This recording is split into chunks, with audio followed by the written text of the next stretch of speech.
Thomas and the Twins.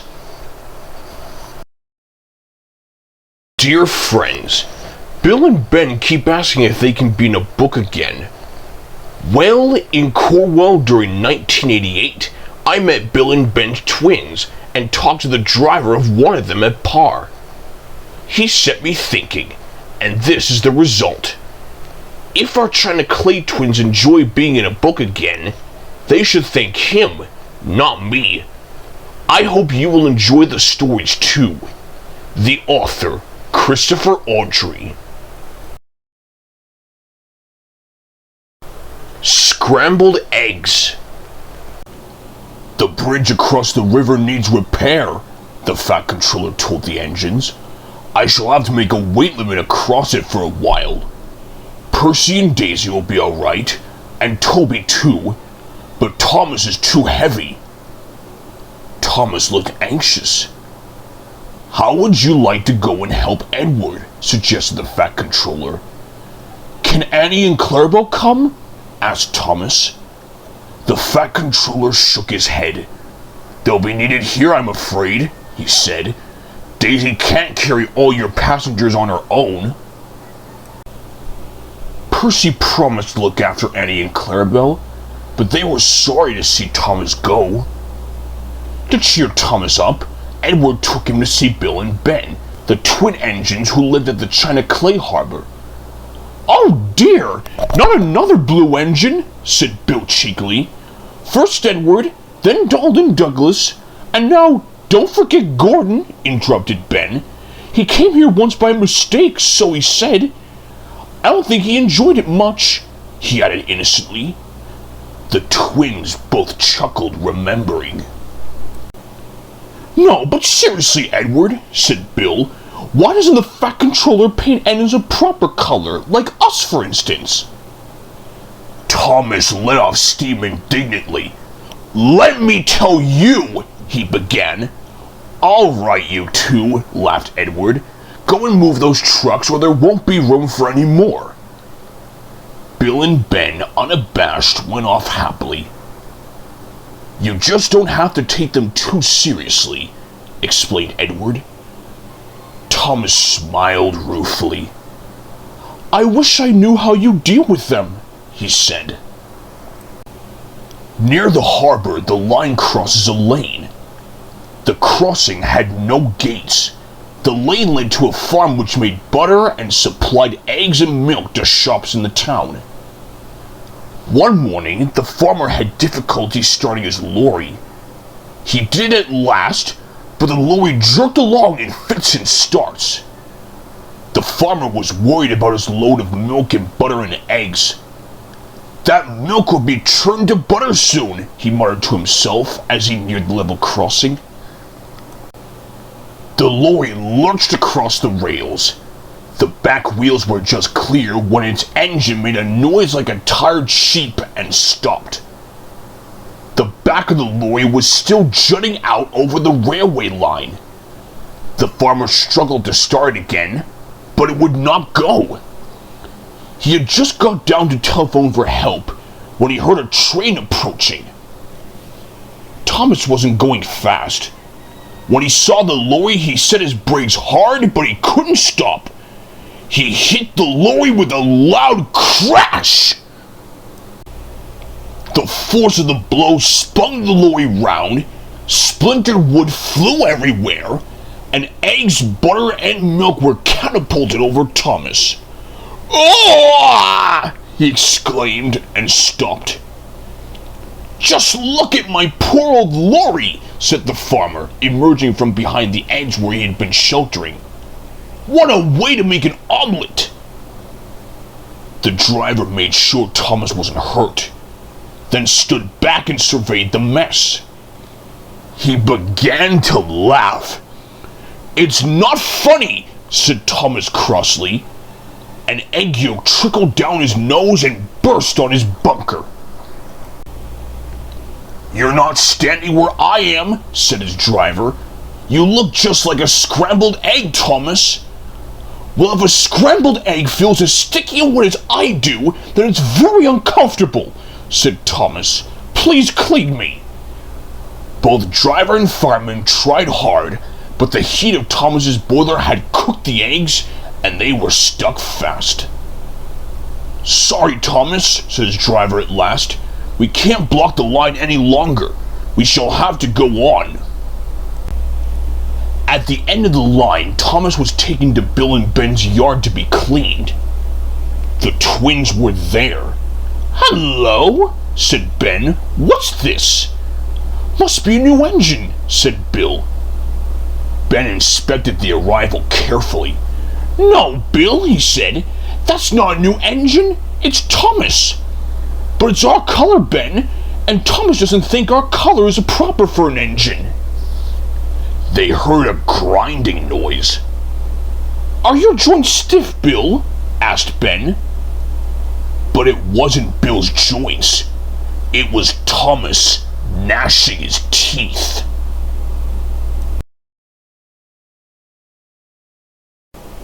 What a picture!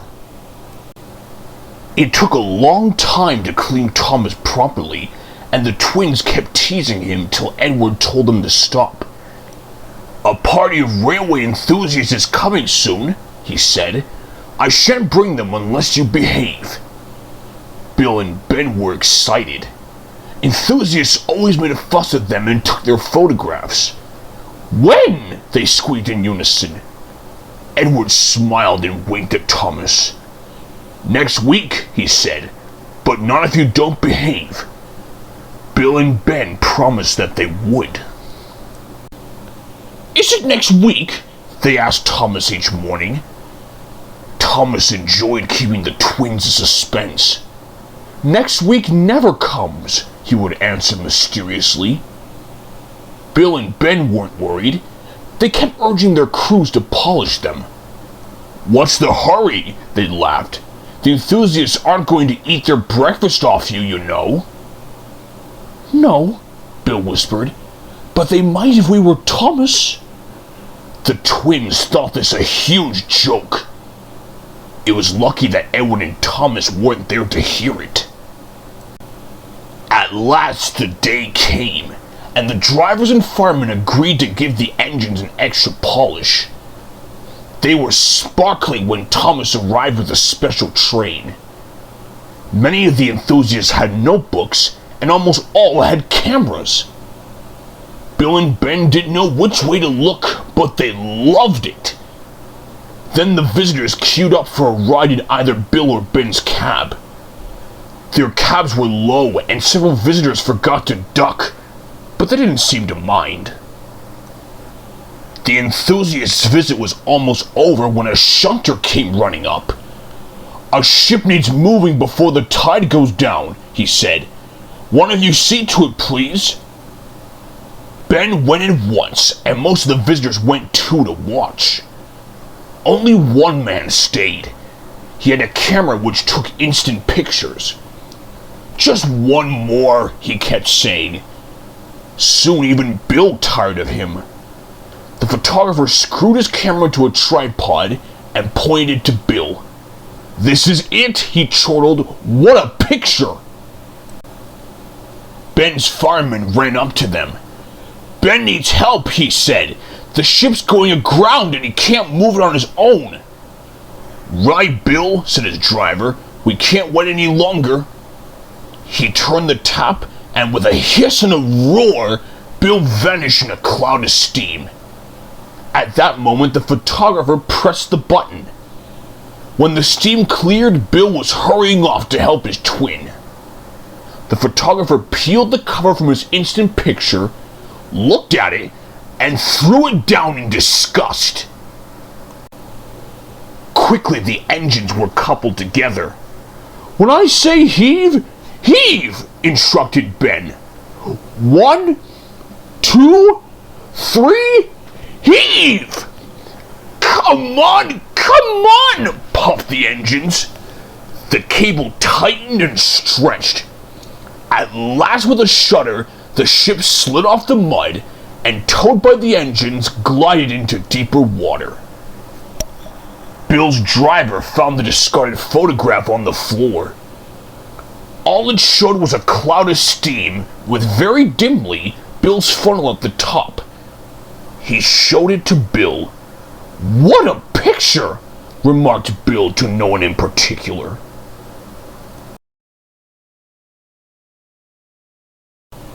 Trevor helps out. Trevor, the traction engine, was feeling depressed. He couldn't breathe properly. "Your boiler needs mending," said his owner, the vicar, "but I can't afford it at present." One morning, the vicarage telephone rang. The vicar answered it and then hurried out to see Trevor. "You may be a bit under the weather, but you can manage this," he said. "The farmer has a tree down and wants you to saw it up for him." When Trevor had steam, they went to the farm and set to work in a field near the railway trying to clear the fallen tree. Thomas passed by with Edward's coaches. He whistled cheerfully. Edward liked trucks and had been delighted to let Thomas have his coaches for a while. When Edward passed later that morning, he was pulling trucks with a sort of tent over them. These were especially for carrying china clay. The men called them hoods. "Why hoods?" Thomas asked Bill and Ben. "The hoods are those things like tents," explained Bill. "They keep the clay dry," added Ben. "Wet clay goes in tanks." But to Trevor, they were simply trucks. He was enjoying himself. The only thing he liked better than sawing logs was giving children rides. He chunted happily as the pile of logs beside him grew. Edward returned with some empty trucks. As he passed the place where Trevor was working, the line seemed to wobble under him. "That feels like a loose rail," he thought. "We better tell the maintenance people." At the harbor, Edward exchanged the empty trucks for full ones and set off for the junction again. Trevor dozed, the wind had dropped, and he was comfortable in the autumn sunshine. It seemed no time at all before he heard Edward coming back. Trevor whistled a cheerful greeting. He was watching Edward, and so did not see one of the trucks, 6 from the end, sink, jump, and shudder. Just the place Edward had felt a weakness in the line that morning. Sparks flew, a truck wheel jammed, and with a crack, a coupling broke. The last 6 trucks and the guard's van lurched, bumped, and stopped. The guard, safe in his van, blew his whistle. Edward, far in front, didn't hear it, and hurried on without realizing what had happened. But Trevor was closer to the guard's van than Edward. He heard the whistle, and looked back to see the trucks lying at strange angles on the track. "Beep, beep, beep," he whistled in horror. "Stop, Edward, stop!" Edward heard that. "It's Trevor," he cried anxiously. "What's wrong?" "We better stop and see," said his driver. The fireman climbed onto the tender. "Phew," he exclaimed. "Look, it's not Trevor, it's us!"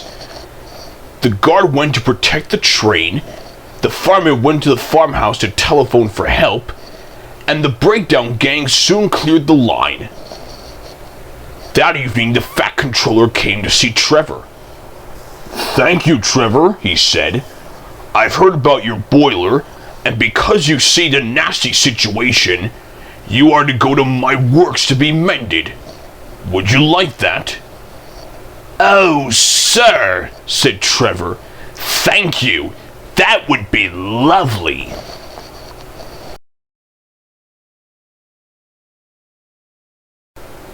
Down the drain. China clay is not quarried as other minerals are. It is washed out of the ground with strong hoses. Then the mixture of clay and water has to settle and be dried before Bill and Ben can take it away. Part of the line which the twins use to reach the China clay workings runs near the sea. There is a hollow in the land just here which often floods after heavy rain. Local people call this hollow the drain.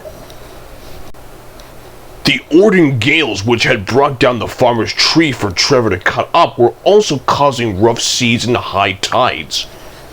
When rain came too, the engine crews looked gloomy. A really high tide now, said Ben's driver, could really make trouble at the drain. But though pools of water lay on either side the line, they grew no larger. Bill and Ben puffed happily to and fro, replacing loaded hoods with empty ones. They forgot about the drain. Then the rain began again, and the wind strengthened. As the engines went to the clay pits that morning, their drivers noted that the water in the drain was rising. While Bill arranged the empty trucks, Ben prepared to leave with a train of full ones. At the drain, he found the water was level with the top of the rails. "Come on," said Ben. "We must get through, if only to get help for Bill." "Go back! Go back!" the wind seemed to shriek. Ben took no notice. He was halfway over when the rising tide whipped into a huge wave by the wind swept across the line. "Oof!" spluttered Ben as the water crashed against his side. "Help!" With a hiss, the water reached his fire. "Quick, Ben," urged his driver, but it was too late. With a despairing gasp, Ben stopped. He was stranded in the middle of the drain with cold seawater lapping his wheels. The firemen set off to find help. "Keep on the sleepers," advised the driver. "We don't want you swamped as well." The water reached the fireman's waist, but he struggled on. At last, cold and soaking, he reached the yard. Thomas was there wondering where his trucks were. His driver wasted no time. "Ben must be rescued," he said. "We need a steel cable, a pair of waders, and determination." "Yes," said Thomas doubtfully. He understood the cable, but he wasn't sure about determination, and he didn't even know what waders were. Thomas stopped at the water's edge. His fireman put on the waders and set out carrying the end of the cable. Ben was delighted to see him. The fireman fastened the cable end to Ben's front coupling. Then he uncoupled the trucks so that Bill, who'd come up behind, could pull them clear. "Right," he said as he joined Ben's driver in the cab. "Let's go." Poor Ben had no steam left to whistle, so the driver and fireman waited to show Thomas they were ready. Carefully, Thomas took the strain as he pulled Ben. Slowly, with water cascading around him, Ben came out of the drain. Once he was clear, Thomas was properly coupled to him, and he helped him back to his shed. "Thank you, Thomas," said Ben gratefully, and his eyes twinkled for the first time in several hours. It was 4 days before the water in the drain subsided. When Bill reached home, both twins agreed that it would be ungrateful for them to ever tease Thomas again.